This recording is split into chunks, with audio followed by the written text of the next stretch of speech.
Tell us how you not only met, but managed to draw a severe reaction from Leonard Nimoy. Yes, I suppose I can brag about saying that I think I actually upset the late Leonard Nimoy. I wound up chopping up the guitar and making a physics project out of it by the time I was a senior. I got an A on the project, actually. I did meet John Williams. He drew out the 5-line staff under his autograph. Oh my goodness. And then wrote the first 2 bars of the Star Wars melody under his autograph for me. Bum, bum, bum, bum, bum, bum, bum. St. Francis de Sales Oratory is an apostolate of what's called the Institute of Christ the King, whose slogan is tradition for tomorrow. And if that unpacks, it unpacks to children. It means the cultivation of children for tomorrow, so that these, and particularly in the areas of the arts, which include but are not limited to classical music, skills that you need to play a Baroque concerto, like you mentioned you just did with the Bach Society. Where do they come from? How do they get passed on? How is this working? So this is something we're actually trying to do, and it sounds like something you're doing every day. Yes, certainly. Where do these skills come from? They come from learning from people who have an expertise in that field, and hopefully I can have an opportunity to kind of share that with younger players so that they'll have more experience and maybe have a longer time. If they get the information earlier in life, then they'll have longer to practice these techniques. Welcome to the Singing Dancing Catholic, where we talk about music, theater, dance, media, and performing arts from the Catholic perspective. I'm James Mark. The Singing Dancing Catholic is the official podcast of Oratorio, St. Louis's only urban center for Catholic cultural and performing arts. Located at St. Francis de Sales Oratory in Fox Park, St. Louis. The mission of Oratorio is to enrich with performing arts the shared effort to keep Fox Park a beautiful place to live. For information on cultural events, concerts, dances, music lessons, and how you can participate, visit oratoriostl.com. And now, about today's guest.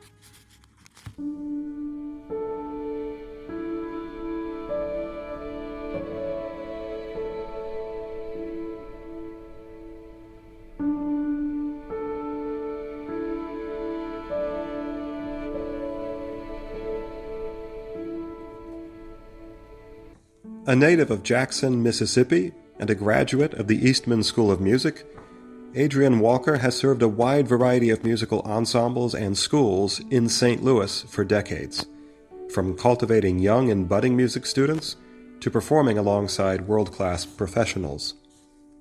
As concertmaster of the Fox Theater Orchestra since the early 2000s, Adrian is at the helm of the many theatrical performances that come through St. Louis.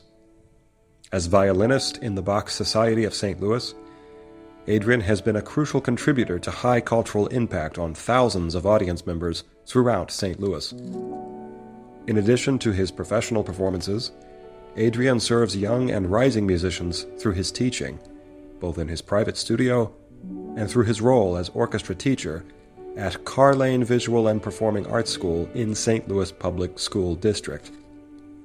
Since 2021, he has served as the concertmaster for Oratorio's annual Christ the King Music Festival Orchestra at St. Francis de Sales Oratory in Fox Park. Adrian, welcome to the Singing Dancing Catholic. This is not your first time at St. Francis de Sales Oratory. No, I really like being here. It's been a number of years now that I've collaborated with you, and each and every time is wonderful. So we talked about it a little bit in the bio, but let's just recap a little bit for the listeners. Your current involvement in music in St. Louis, and I realize because it's so rich and all over the map, maybe just the top 3 things you do. Sure. One of the things that I'm really proud in terms of being involved with the St. Louis music scene here is that I am concertmaster of the Fox Theater Orchestra. when people ask me what I do, that's one of the big things that I say is that I play a lot of the shows that have happened here recently over the years. This is 23 years now, I think I've been with the Fox Theater Orchestra. Some of the shows that come through, Phantom of the Opera is a recent show that happened. How did that go? It went really well. It's a lot of rich playing, a lot of involved orchestral style playing, and so that's always a great show to play.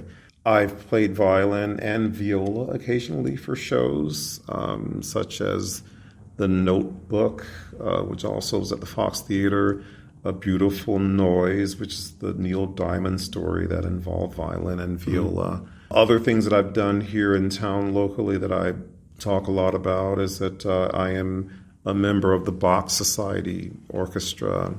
That is a long time involvement as well, many years. It's got to be 20-something years with that organization as well. We just recently did a wonderful production of Handel's Messiah. And the orchestra actually just put on a concert of Baroque concerti. That was wonderful last Saturday afternoon. Another thing I might mention is that I do teach a lot in the area, and so I am the strings teacher for St. Louis Public Schools at Carlane Visual Performing Arts Middle School. So you could say that that's the orchestra director there, the orchestra position. I've done that for about 7 years now. Fantastic. Yeah.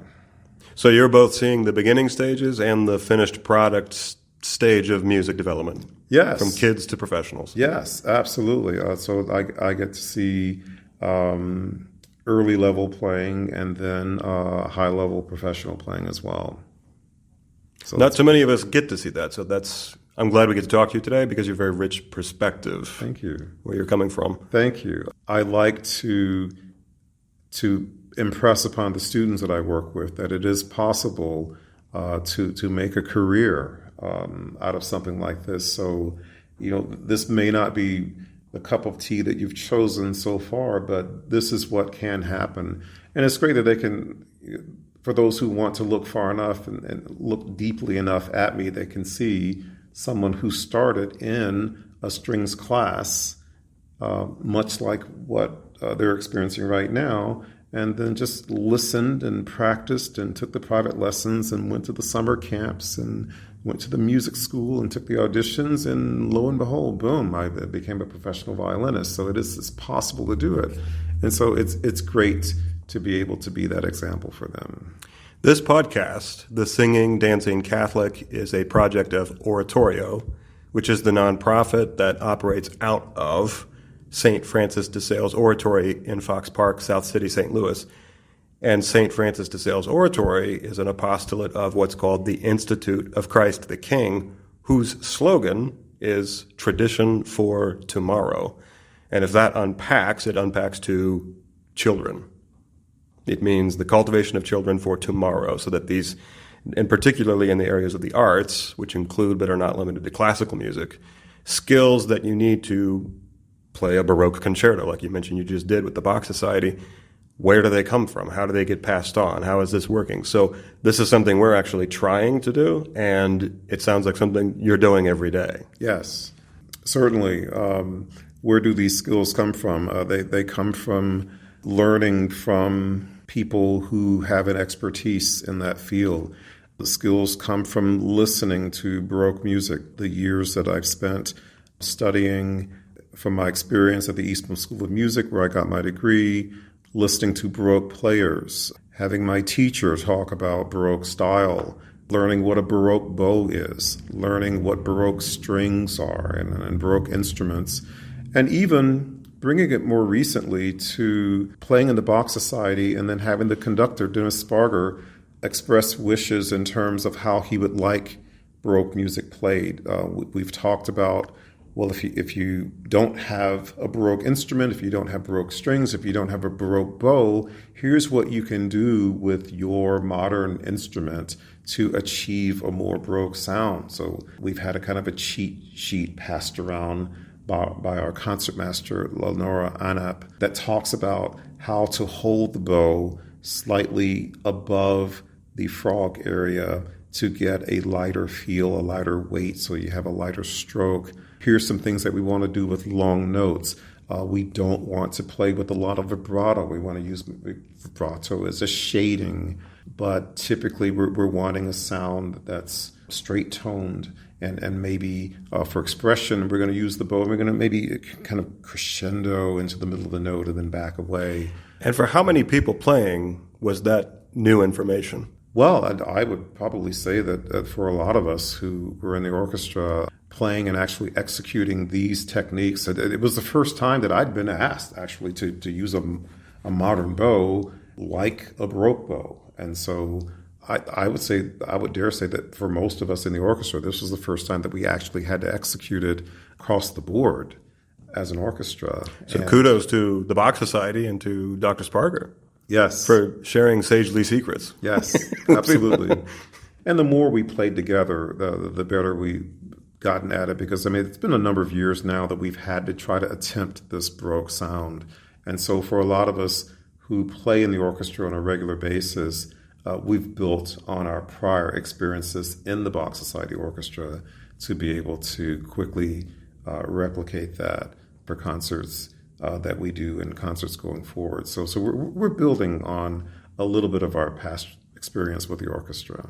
One more little thing on that.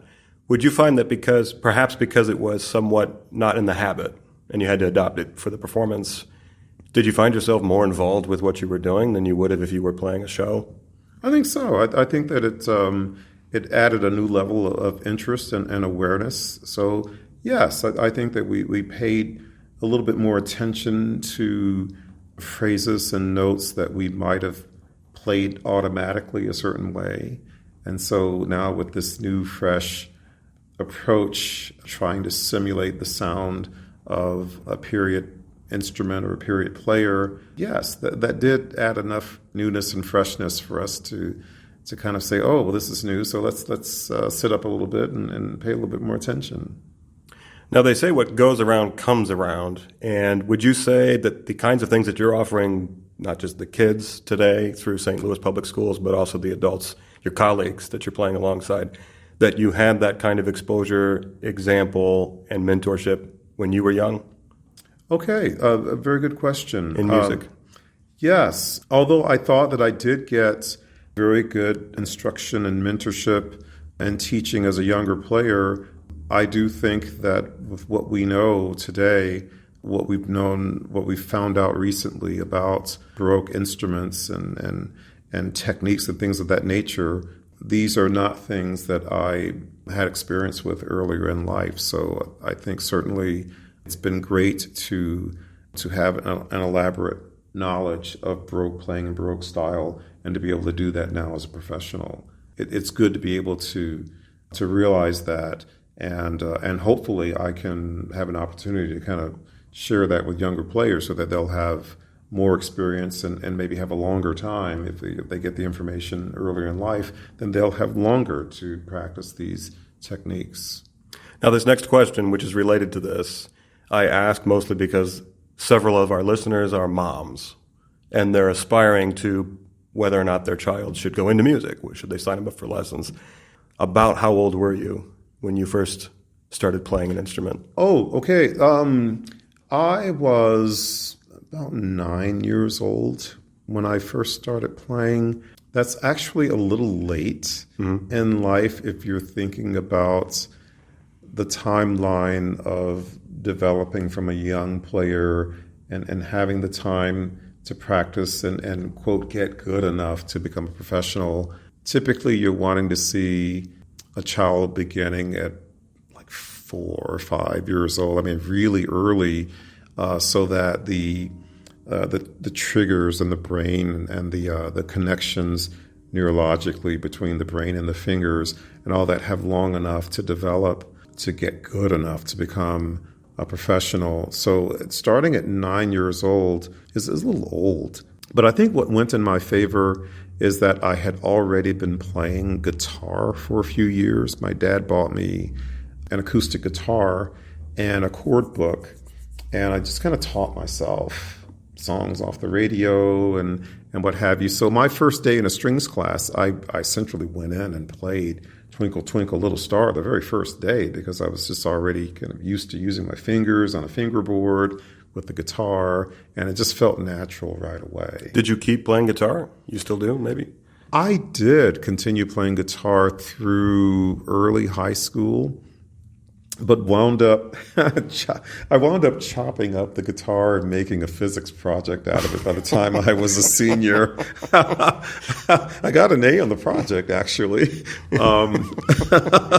because I wasn't really playing that much those days, and we had to have a project. You just needed that particular thickness of wood? I just thought that it might be impressive to do something musical with the guitar, but not have it be a guitar. And so for some reason, the guitar was sitting in the closet at that point, and so I just kind of built a harp-like frame using 2x4s and used the guitar strings of different lengths to string through, and drilled some holes and strung the strings through the frame of this, quote, harp. And then I took the pegs and attached them to the top slanting piece of wood that goes down. And so I was using the guitar tuning pegs to tune strings. And so the idea was to have a kind of a tunable guitar-like harp. Oh, so it was still an instrument? It was still an instrument, yes. Okay. And so I'm not sure I would call that chopping it up. You may have improved it. Well, I didn't use the body of the guitar. I think I just used mainly the strings, the strings, and the top of the instrument where the tuning pegs are. And so that just became the year-end project. Mm-hmm. And so we had been studying acoustics and all that thing, things of that nature in physics. And so all of that tied in very nicely. And so although the instrument didn't really sound that great, it didn't really have a sounding board for resonance, it was good enough to show the effort and the understanding that I needed to kind of complete the course and get my A or whatever. So I do remember that. Do I still play? I left guitar alone for quite a while, and then wound up picking guitar back up when I was teaching at Mazingo Music. Bought a fairly nice guitar and wound up doing some teaching, actually. And so for a while I was teaching beginning level guitar at a school in Hazelwood. I've taught privately some guitar students as well. And so we do have a number of guitars actually in my classroom at school. Those instruments aren't really well maintained, and so I don't really like messing with those unless someone's going to be coming out to make sure that the instruments have fresh strings and things of that nature. But yeah, so I did wind up picking it back up and actually even teaching it. Now, we've been talking about music education, we've been talking about kids, we've been talking about adults. I recently read, within the past 5 years, a study on American population's exposure to classical music, where it was a questionnaire, and one of the questions was, how did you first become exposed to classical music? The answers appeared to align based on certain generations. So as you go further and further back, the answer starts to become by going to concerts, by playing an instrument, something like that, something purely acoustic. But then when you get past the 50s, the answers change a bit. They start to move in a different direction. And I found these fascinating and wanted to talk to you about them. Okay. The first one was essentially boomer generation. It was amazing how many people answered with the words Bugs Bunny. Mm-hmm. Excerpts and quotes from real symphonic masterpieces that were being made the soundtrack to Looney Tunes was how many people came to know classical music as kids. But then the next generations, Gen X, Gen Z, and so forth, millennials, it increasingly becomes movie franchises. But not across the board. It's not like just any movie that comes out has this. So we've seen, in the last maybe 10 years, this sort of takeover of what I would call the Hans Zimmer camp, digital synth artists and so forth. But before that, I don't think anybody questions it was maybe one of three guys, or like a top three set of composers that were still writing real classical music, but whose principal means of propagation was Hollywood. I mean, Jerry Goldsmith is one, James Horner I know is another, and I'm sure there's others people would say, and don't forget this guy, but the number one I think we can agree is John Williams. Now, is it right that you met him? Yes, I did. And so Star Wars was absolutely the catalyst for my interest in wanting to play in an orchestra for a career. I did meet John Williams when the Olympic torch came through St. Louis many years ago. They were running it across the country. It was a big publicity thing. And it was coming through St. Louis, and John Williams was coming to conduct the St. Louis Symphony under the arch as the Olympic torch was coming through. And so I was still playing with the symphony at that time. And so I had a chance to do a number of his pieces. We didn't do Star Wars or Jaws, but we did a number of things like the Close Encounters, The Third Kind. I think we did the Raiders of the Lost Ark March. We did an overture named The Cowboys. I think that Danny Glover was in that movie. It's my understanding that the movie didn't do very well, but that overture to The Cowboys is something that was successful. The Olympic Fanfare that John Williams wrote, of course, we did. But it was wonderful that I had a chance to visit with him briefly as he was in the green room signing autographs. And I had a chance to tell him that it was listening to that double album of the 1977 Star Wars soundtrack that interested me and piqued my imagination. And it was the first time that I heard and paid attention to the timbre of a flute being accompanied by soft strings. It's Princess Leia's theme.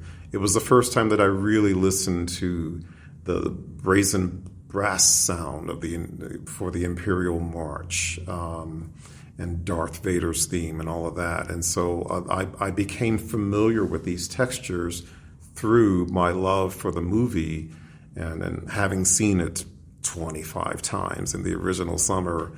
Not only did I know the dialogue for the movie, I knew the timing of how it lined up with the music, actually. So listening to that double album was just like really playing the movie again. And so I explained all that to him, and he was delighted, and he said that people had told him similar stories all over the world. I had brought with me a very special CD anthology that had not only the 3 soundtracks for the original 3 movies, but in this collection there was a 4th disc of cutouts that had music that John Williams composed, but he would play it for George Lucas, and Lucas would say, "Yeah, that's great, but can you give me something that has more sweeping sound in the strings?" "Yeah, that's great, but can you give me something with Ben Kenobi's theme?" A lot of, "Yeah, that's great, but." So that cutout disc was fascinating because it's all music that could have been. And it was all music that was just as good as what we've come to know as a Star Wars soundtrack, but it was just cut and left out. Is it true that the first one you mentioned, that double album of 1977, was recorded live or sight read more or less? Well, it wasn't recorded live, but it was recorded by an orchestra that was used to having to put something together really quickly. They did have very good sight reading skills. The London Symphony Orchestra was an orchestra that was used to hiring musicians, that could play something on a dime. And so they would lose money from having to have several rehearsals in order to do something. So they needed musicians who could look at something difficult and just pretty much sit down and do it within a take or two.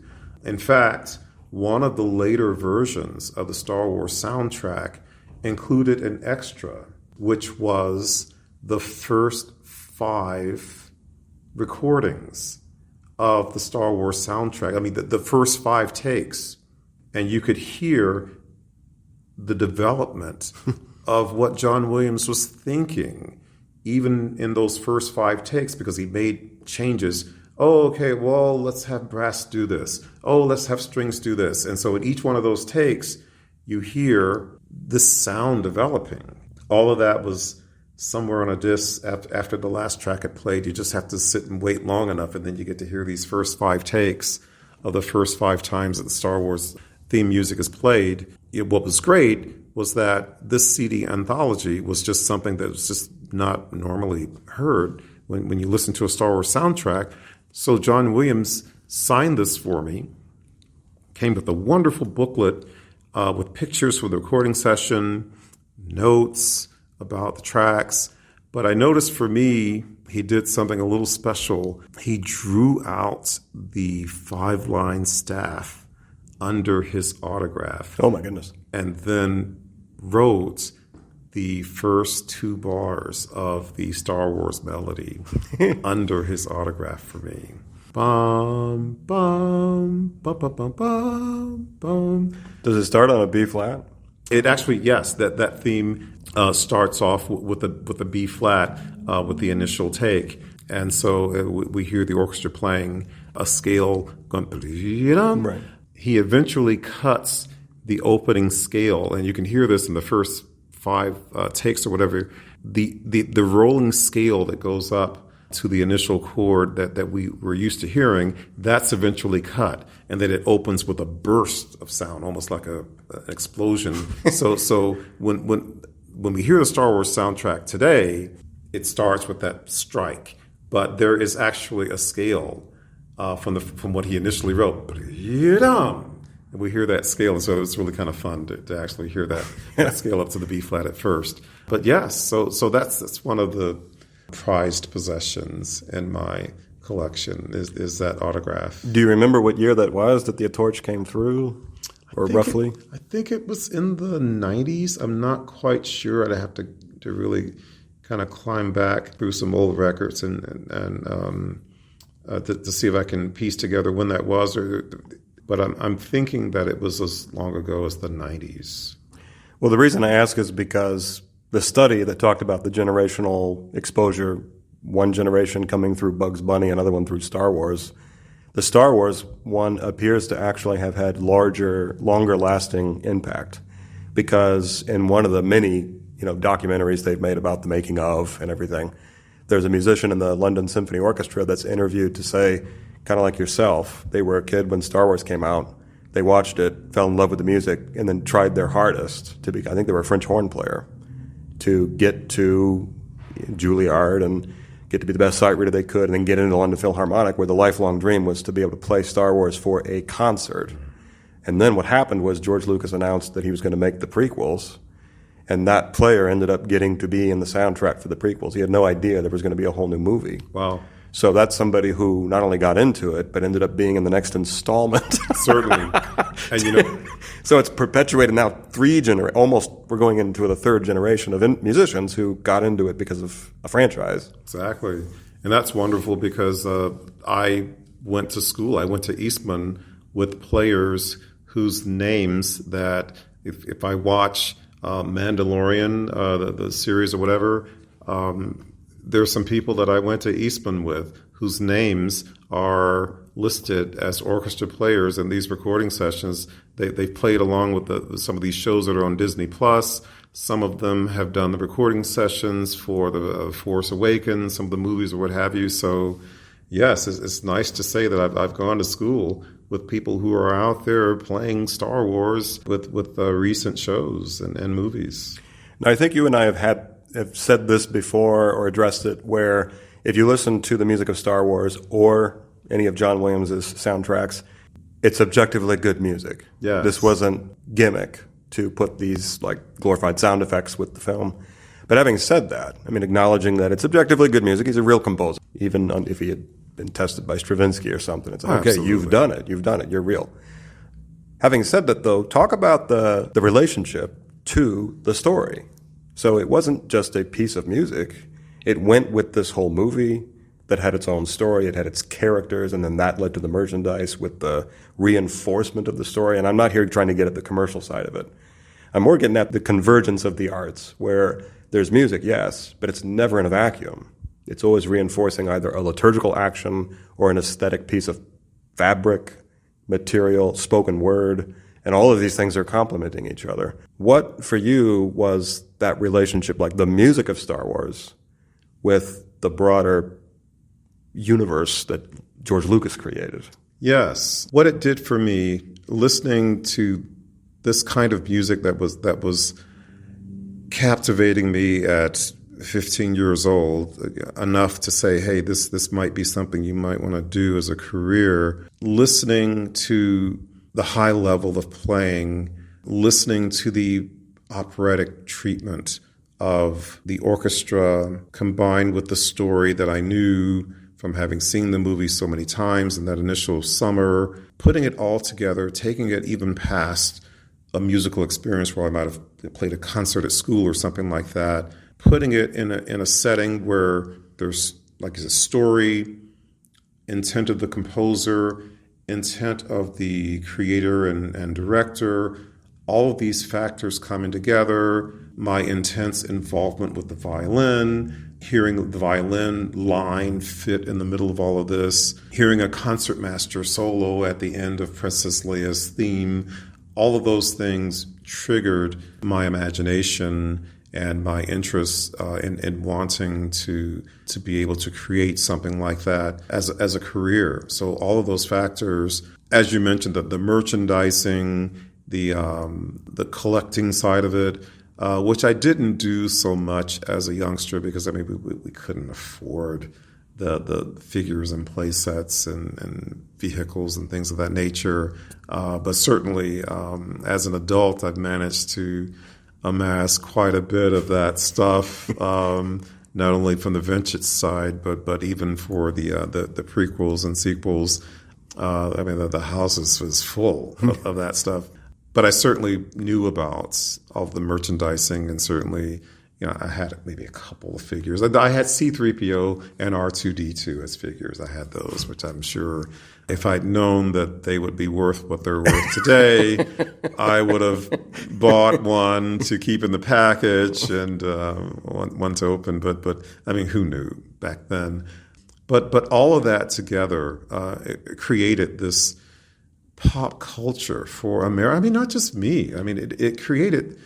It was really the first time something like that had happened for this country. We'd had 2001: Space Odyssey, some other things that were big hits and big successes. Buck Rogers, things of that nature. But we hadn't had something to just completely take over a generation and have people lined up around the block to see the movie multiple times. It was a gamble. Every studio at Hollywood turned George Lucas down except 20th Century Fox. They decided to take a chance on it. Everybody was thinking it would be a flop. It's not going to be successful. But who knew that it would just completely change the world? And so, and it certainly wound up changing my world. In terms of soundtracks, can you think about other movies, contemporaneous, give or take 4 or 5 years, that had anything close to that? Did you see anything else that you thought, I need to go out and buy the double album of that? Well, there were other John Williams soundtracks that I thought did that I became just as familiar with, having bought Superman the movie with Christopher Reeve. That orchestral music is just as powerful, has just as much of an impact on my life. The Indiana Jones, the Raiders of the Lost Ark, that soundtrack, Close Encounters. Of course, we're talking about other John Williams soundtracks or what have you, but yes, that style of writing goes right through those other soundtracks as well. And so I spent lots of time listening to those soundtracks, and the same thing with the dialogue and the timing with the music and what have you. All of that was pretty special to me. So speaking of space franchises, tell us how you not only met, but managed to draw a severe reaction from Leonard Nimoy. Yes. I suppose I can brag about saying that I think I actually upset the late Leonard Nimoy when I met him here in St. Louis. He had come to town to promote a book of poetry that he had done. And there was photography in the book as well that he had also done. And this book was centered around the female aspects of God. And so he spoke about the book, how he came up with the idea. There was a slideshow showing some examples of his photography, what have you. And this all took place out at the Jewish Center off of Lindbergh. I'm not sure if I'm saying it correctly. There is a Jewish community center on Lindbergh, yeah. Right. And so this is where this happened. And so when I found out that he was coming to town, I made sure that I was at this talk. After his talk, he had a receiving line where you could get your autographed copy of this book that he was promoting. And so I got in that receiving line, but my motives for being there and for being in that receiving line is probably what did me in. I was in line not only to meet him, but I wanted to show him a collectible that I brought with me, which I was very proud of. It was actually one of the tricorders from one of the television series that happened after the original series. After that had been filmed, Star Trek rested for a bit, and then Gene Roddenberry brought out Star Trek: The Next Generation. And then we have a tricorder, a handheld measuring device that's now designed to contain 70-something LED lights that are dancing around the device, and you're holding it in your palm, and it just looks really cool. And it doesn't have anything to do with the female attributes of God. Nothing to do with that. And there was nothing in the original series that even looked like that. So there I am, my turn in line. I'm meeting Leonard Nimoy, and I'm handing him this tricorder, which I don't think he recognized it. And he opened it upside down, which was a good clue that he didn't recognize it. The LED lights turn on and what have you. He was a little startled, and he just kind of threw it down on the table and was like, next. I think he was a little ticked off that I was there with this trinket and that I wasn't there to purchase his book and get his autograph in the book. And so I think I would have been much better received had I bought the book, had him sign it first, and then say, oh, by the way, here's something that I've collected. Can you take a look at it?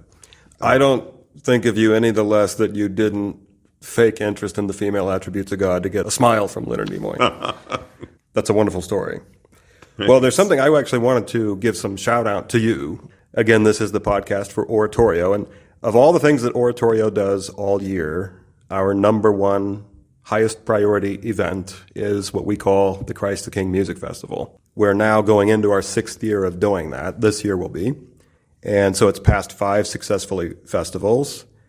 And this past one in 2025 was the centennial of the feast that it celebrates. So it's not really our 100th anniversary of the festival per se, but the festival is commemorating an event which passed 100 years this past year. And so for that reason, we kind of went all out, and Oratorio put on a variety of other accoutrements to go with it, spanning the few days around it, including a ball, and everything was an absolute success. And it was such a high success that when it was over, the board and everybody was talking about how we've kind of set the bar high now. It's like we have to meet that every year after year. And so since we've passed 5 years, and this thing is here to stay, there's high demand across multiple tiers of the families that come here for it to remain something for even now their kids to do. We're looking at actually bringing in a little sonatina festival for it, a competitive component for advanced honors students, violinists, violists, things like that. Because of that, I'm pleased to say and proud to say, 5-year mark, to say that we absolutely could not have done that without you. Thank you. Because even though the event has grown to become something that includes more than that orchestral mass that we do, that orchestral mass provides the anchorage for the whole 4 days. It's what everybody, even if they're not involved in it, they know that that's what we're heading towards, and they know that all the other events are the big build-up, the drum roll it's that scale that John Williams cut out, okay? And then the big boom is the orchestral mass that you've been concert master of for 5 years. Your performance, your musicianship is the most visceral to people. They can hear that. The part they can't see is the fact that your service doesn't stop with simply providing that violin ability, but the enlistment of the other musicians, which is very much the fruit of what sounds like is somebody who hasn't wasted any time in the years that you've been in St. Louis. These friendships that you've built up, the respect that people have for you, that you can just text them, go through your Rolodex, and very quickly get a whole orchestra put together. Since I was new to St. Louis 5 years ago, there's absolutely no way I could have done that. And we built it ourselves, and that's almost entirely thanks to you. Thank you for trusting me these 5 years to be able to do that.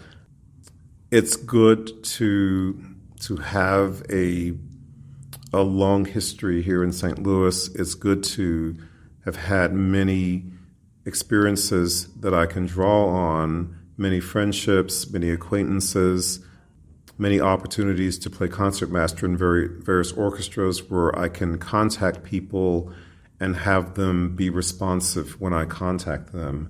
I certainly have felt, being here in St. Louis, that when I have needed to put something like this together, I have felt that when people respond and see that I'm trying to reach them about something, that they're wanting to see if they can make it happen, wanting to see if they can be involved with something that I'm involved with, and that's great. It's an honor for me. It's great to have been able to quote contract the orchestra and have it be successful, and to be able to put it together in a relatively short amount of time. I had not had experience before needing to do that for you. I had not, actually, I don't know if I had shared that with you, that putting the orchestra together for you 5 years ago, I hadn't really done that before. And so it was great to find out that I could. And that I could do it very quickly, and to have been able to replicate that year after year, and have it be successful. So that was great for me to find out. So thank you for putting me in, for allowing me to be in that position so that I could do that for you and discover that I could. Well, the longer I've been here, 5 years, a little over 5 years, and I've started to get around, and I do actually, because when I came, it was during the pandemic. Networking was very, very slow. But then as that loosened up, these last 3 years especially, my networking has increased. And I've yet to meet somebody who, if I get around to, for whatever reason, saying your name, responds, "Who's that?" That hasn't happened yet. That has not happened. Every single person knows you, they respect you, and this is across the board. Just a couple weeks ago, I was having cigars with some jazz musicians, and they all knew who you were. Wow. So it's the whole spectrum. Like we said earlier, the kids, the adults, the jazzers, the classical, the whatever the new name will be for the harp you invented, players. But before we go, this is going to air on about April 15th-ish. What at that time will be still coming down the pipeline for you in terms of performances, public ones, that maybe we can let people know about? On Will April, it be Muni at all, or any shows, summer activity? Yes. Here's what's coming up. So around the 15th, I'll be finishing up a run of shows at Corrier Zoo. I'll be playing Cinderella. The music, not the character. Right. Exactly. I'll be playing those performances there, playing violin in their pit orchestra for that. Let's see. I'll also, for the summer, I'm down for something with the Muni early in the season. I believe it's in July. I've been asked to play their production of South Pacific. And then there will also be some productions with the Union Avenue Opera Orchestra that I'll be playing with. Let's see, their last two productions of the season I'll be able to do. I'm not thinking clearly of the names of all of those productions, but I can certainly get those to you. But the last two of the season I'll be playing. And so that should pretty much lead directly into the fall season and school year. So that's what's coming up. Fantastic. Yeah. Well, Adrian Walker, keep up the good work. Thank you. And thank you for coming today. My pleasure. Thanks for having me. The mission of Oratorio is to enrich with music the shared effort to keep Fox Park a beautiful place to live. For information on cultural events, concerts, dances, music lessons, and how you can participate, visit oratoriostl.com. Thank you for listening.